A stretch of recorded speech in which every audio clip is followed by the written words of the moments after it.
Hello and welcome to this review of The Cars That Ate Paris. Now don't let that name fool you, you won't see any shots of 50-foot cars devouring the Eiffel Tower in this movie. Instead it's set in the fictional outback town of Paris, Australia. But I'm getting ahead of myself.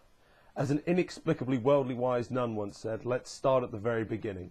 The movie opens with a couple of people getting into a car for a drive, while porno music plays in the background. Who are they, you ask? What's their relevance to the film? No idea and nothing.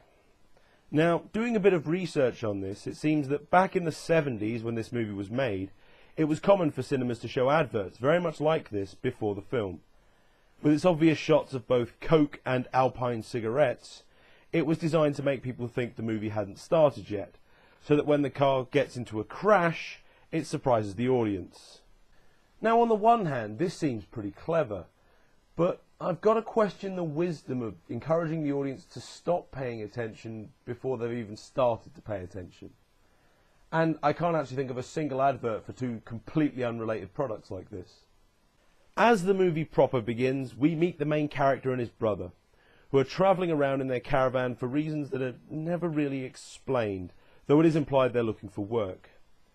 Clearly no expense was spared on this elaborate credit sequence, and once that extravaganza is over, the protagonist falls asleep, and his brother follows a sign to Paris, where there's apparently work. A guy stands by the edge of a road and signals with a lantern, and then...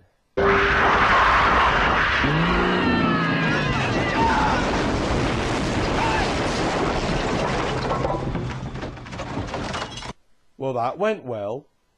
Oh, and despite the fact the car is clearly in one piece and not damaged at all, the main character is injured in the crash and his brother is killed. How exactly he's injured is, once again, not clear.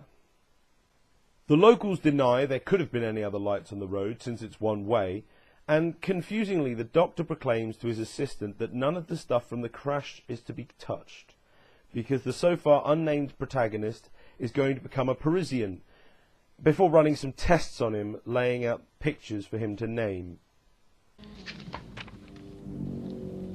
Accident. Go on. Horse. Bull.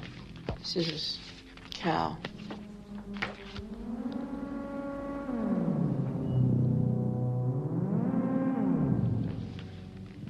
Accident. Congratulations! You've just seen the only creepy or in any way emotive scene in this entire movie. It's all downhill from here. So most of the townfolk turn out for the brother's funeral, but since we have no idea who either the protagonist or his brother were, there's absolutely no gravity in this scene. And just in case you were close to feeling something, the movie cuts quickly to a town council meeting, where the mayor has this to say about the new arrival. Yes. We're keeping him. It's nice to see the townfolk are so concerned as to whether or not our nameless protagonist wants to stay. So the nameless protagonist, that's going to get old, so we'll call him NP until the movie deigns to name him. NP is in the mayor's house with his wife, where we learn nothing. Before they all have dinner, where we learn nothing. After dinner, the mayor and NP have a heart-to-heart, or rather poor attempts at character exposition. NP unsubtly blurts out that he killed an old man in his car, and although he was acquitted of manslaughter, the experience has left him too traumatized to drive. Rather than show any kind of human reaction to this, the mayor simply says, "What a problem old pedestrians are." This all seems so forced, and in no way does it seem like NP has any reason to divulge this information right now. Yes, he's in shock, and yes, he's suffering from survivor's guilt. But you've known this guy less than a day, and suddenly you're divulging your deepest secrets to him? I think not. We now briefly meet Charlie, who is a local lunatic and played by Bruce Spence. I think it says a lot about Bruce Spence that the sanest one of his characters that comes to mind is the mouth of Sauron from the extended edition cut of The Return of the King. Of course, the movie doesn't want to break the flow, so once again, nothing else happens.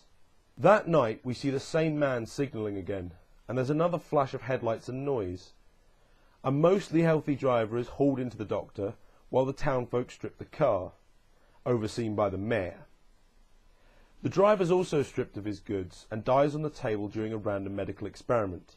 And the whole thing has the emotional impact of a blob of wet cement, so who cares? Next morning, NP packs up his stuff and tells the mayor's wife he's leaving and saying goodbye. Bye, Arthur. Arthur! Right! So we're a third of the way through the movie, but at least we have a name for the character we're supposed to be supporting now. Or at least I think we're supposed to be supporting. It's hard to tell in this film. So Arthur starts walking out of town, but is stopped by some of the local youths, who all drive cars that look like they've been preparing for a demolition derby. So he heads into town and waits for a bus, before being called in to see the mayor, who drums up some blatant drivel about how Arthur is sick, and if he stays in town he can get help and work in the hospital.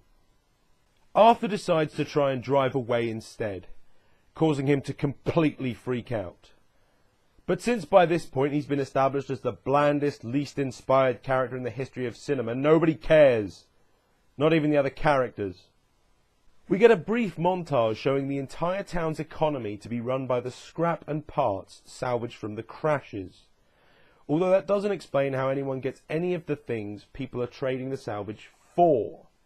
Does the store owner swap spares for stock? Does the doctor purchase penicillin with parts?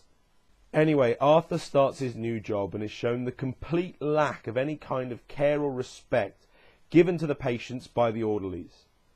He, of course, reacts by doing nothing, as you should probably expect by now.